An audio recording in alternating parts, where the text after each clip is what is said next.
వ్యాసం వ్యాసకరం వందే మునిం నారాయణం స్వయం. యతః ప్రాప్తకృపా లోకా లోకా ముక్తా కలేర్గ్రహాత్. యస్య తుండాచ్యుతశ్చ్యుతో రాజతేయం రసాత్మకః. తమచ్యుతకథా కుంజే సుకూజంతం శుకం భజే. శ్రీధరం శ్రీధరం వందే శ్రీధరైకపరాయణం. శ్రీధరం శ్రీధరం వందే శ్రీధరైకపరాయణం. యస్యైవ శ్రీప్రసాదేన శ్రీధరేయం కృతిః కృతా. రాధాభక్తిర్హరిర్జ్ఞానం తాభ్యాం యా చ సమన్వితా.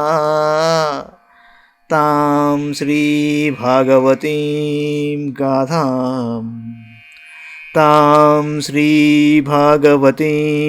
గాథాం వందే యుగళరూపిణీ.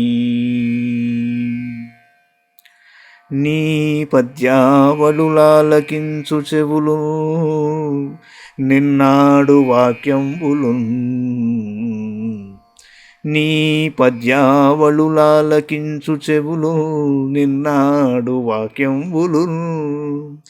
నీ పేరంబనిసేయు హస్తయుగముల్ నీ మూర్తిపై జూపులు. నీ పాదంబుల పొంత మ్రొక్కు శిరముల్ నీ సేవపై జిత్తముల్. నీపై బుద్ధులు మాకు నిమ్ముగరుణం. నీపై బుద్ధులు మాకు నిమ్ముగరుణం. నీరేజ పత్రేక్షణ నీరేజ పత్రేక్షణ.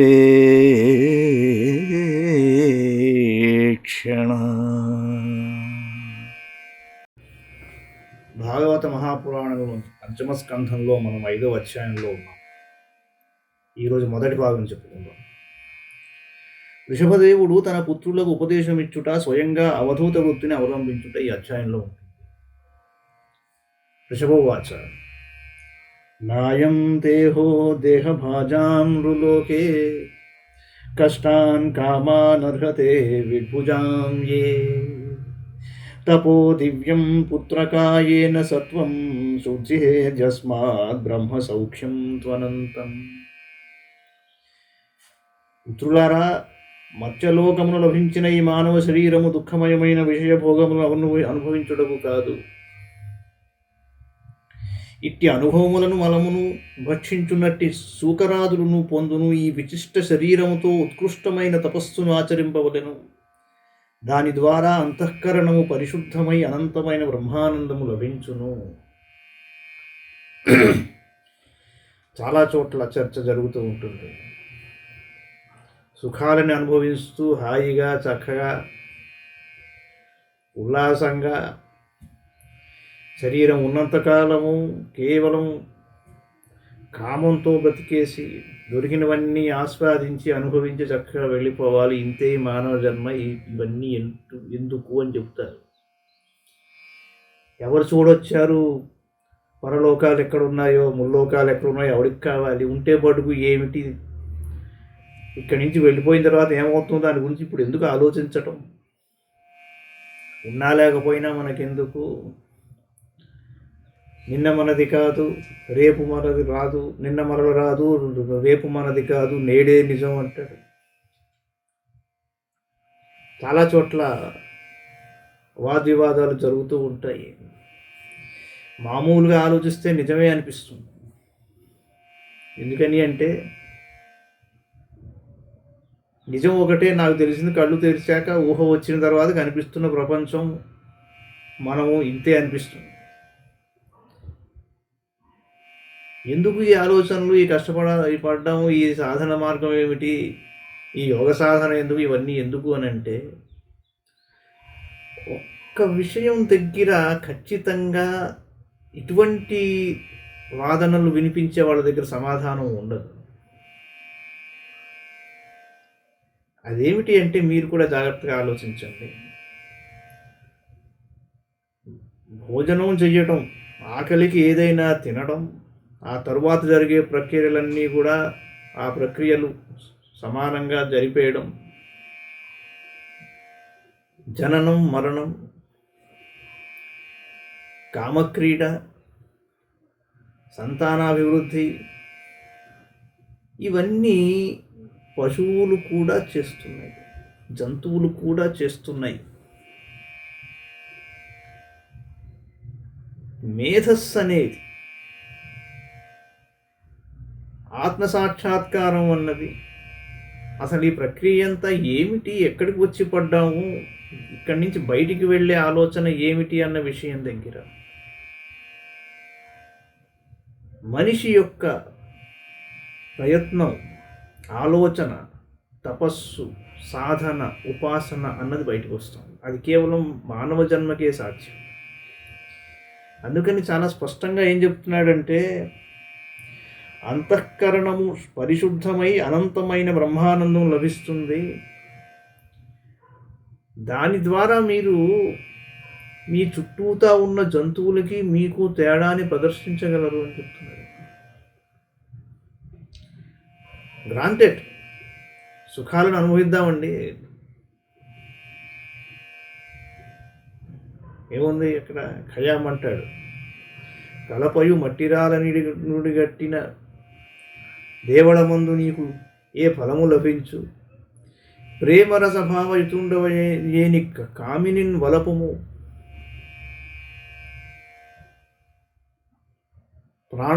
ప్రాణహీనమగు బండలు వెయ్యిటి కన్నా శ్రేష్టము గదా, మనుష్య హృదయంబు ప్రతి ప్రణయానురక్తులన్నట్టు.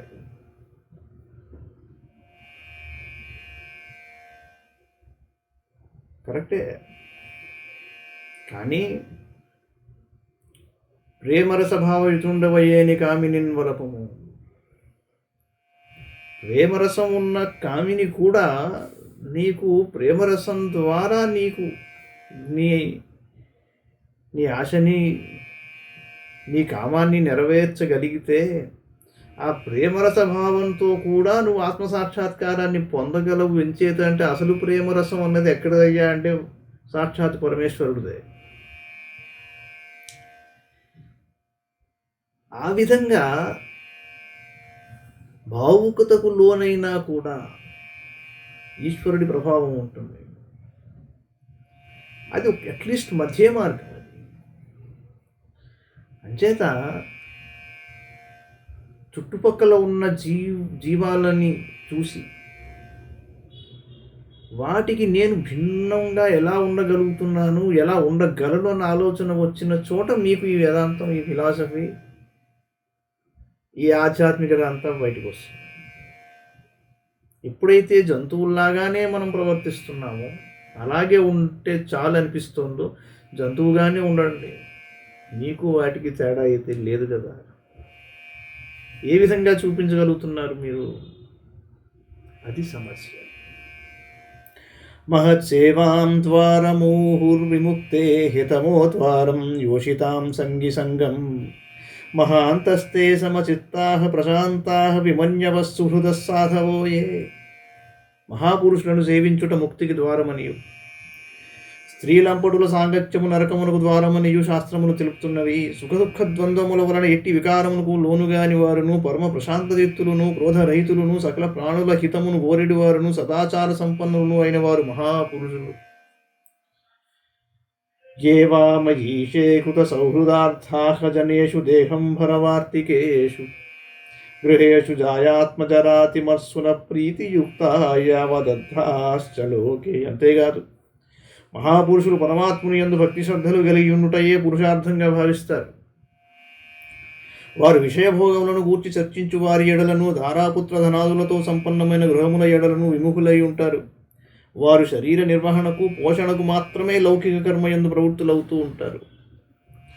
నూనం ప్రమత్త కురుతే వికర్మ యదింద్రియ ప్రీతయ ఆప్రుణోతి, న సాధుమన్యే యతాత్మనోయం అసన్న విక్లేశద ఆసదేహ, పరాభవస్తావద బోధజాతో యావన్న జిజ్ఞాసతాత్మతత్వం, యావత్ క్రియాస్తావదిదం మనో వై కర్మాత్మకం ఏన శరీరబంధ.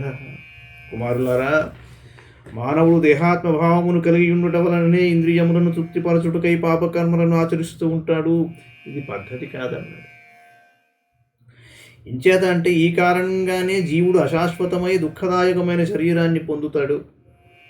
జీవుడు ఆత్మతత్వమును గూర్చి తెలుసుకొనుటకు ప్రయత్నము చేయనంత వరకు అజ్ఞానవశమున దేహముల ద్వారా అతని నిజస్వరూపము ఆచ్ఛాదితమవుతుంది. అతడు లౌకిక వైదిక కర్మల యందు ప్రవృత్తుడవుతున్నంత వరకు అతని మనస్సు కర్మవాసనలను అంటిపెట్టుకునియే ఉంటుంది. అందుకే ఆ వ్యక్తి మరల దేహమును పొంది దానిచే బంధింపబడి ఉంటాడు.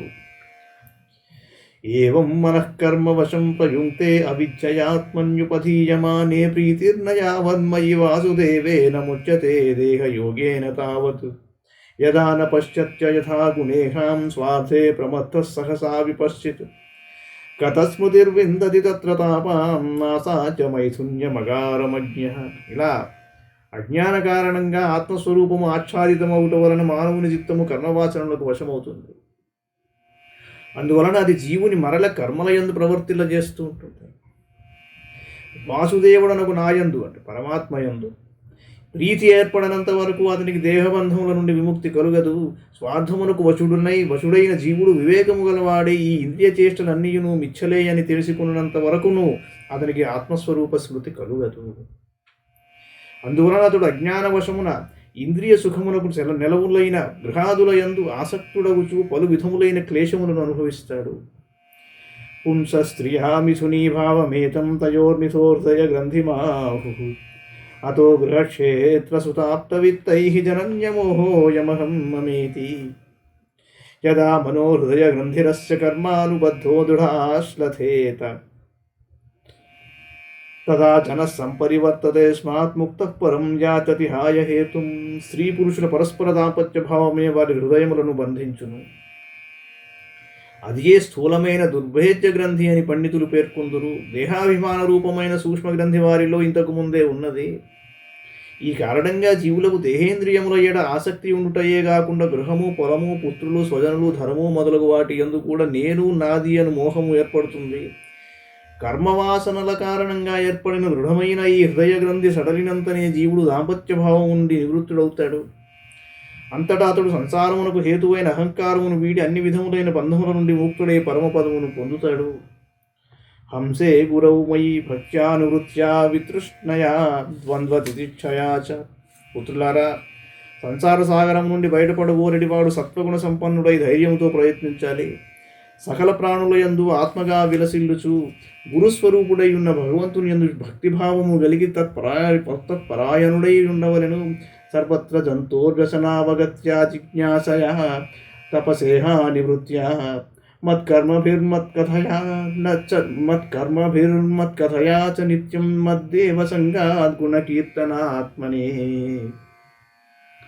నిర్వైర సామ్యోపశమేన పుత్రాహ జిహాసయా దేహగేహాత్మబుద్ధే. తృష్ణను విడనాడి సుఖదుఖాది ద్వంద్వములను సహించాలి. జీవుడు ఏ జన్మ ఎత్తినను దుఃఖములను అనుభవింపవలసి ఏయుండును అని తలంచుచు తత్వజిజ్ఞాసను కలిగి తపమును ఆచరించాలి.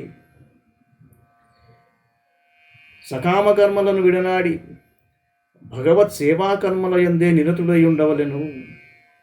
నిత్యము భగవత్ కథలను శ్రవణము చేయుచు భక్తుల సాంగత్యముతో భగవంతుని గుణములనే కీర్తించుచుండవలెను.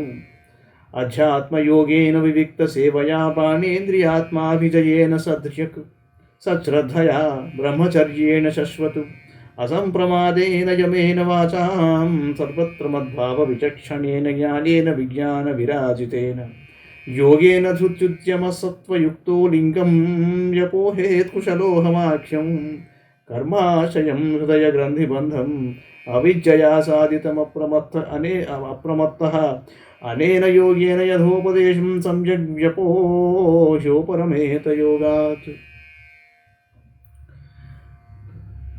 శరీరము మీదను గృహాది విషయములందును నేను నాది అను భావములను విడనాడాలి. అధ్యాత్మ విద్యను అభ్యసించాలి. ఏకాంత జీవనమును సాధన చేయుచు ప్రాణములను, ఇంద్రియములను, మనస్సును వశపరుచుకోవాలి. శాస్త్రముల యందును సత్పురుషుల వచనముల యందును యథార్థ బుద్ధిని కలిగి ఉండవలెను. బ్రహ్మచర్య నిష్ఠతో సావధానంగా కర్తవ్య కర్మలను ఆచరించాలి. వాక్ సంయమమును కలిగి ఉండి సర్వత్ర భగవంతుడే వ్యాపించి ఉన్నాడని తెలుసుకుని ఉండవలెను. అనుభవజ్ఞాన సహితమైన తత్వ విచారము ద్వారా యోగ సాధనతో అహంకార రూపమైన లింగ శరీరమును ప్రకృతి యందు లీనమనొచ్చాయి. అవిద్య కారణంగా ప్రాప్తించిన కర్మవాసనలకు ఆశ్రయమైన హృదయ గ్రంథి రూపమైన బంధమును మానవుడు సావధానుడై శాస్త్రోక్తముగా పైన పేర్కొనబడిన సాధనముల ద్వారా భేదింపవలను. ఏలయన ఆత్మజ్ఞానము కలిగిన తరువాత ఇక సాధనలతో పని లేదు. తర్వాతి అంశం రేపు చూద్దాం. మంగళం భగవాన్ విష్ణు, మంగళం గరుడధ్వజ, మంగళం పుండరీకాక్షో, మంగళాయతనో హరి. సర్వం శ్రీకృష్ణార్పణమస్తు.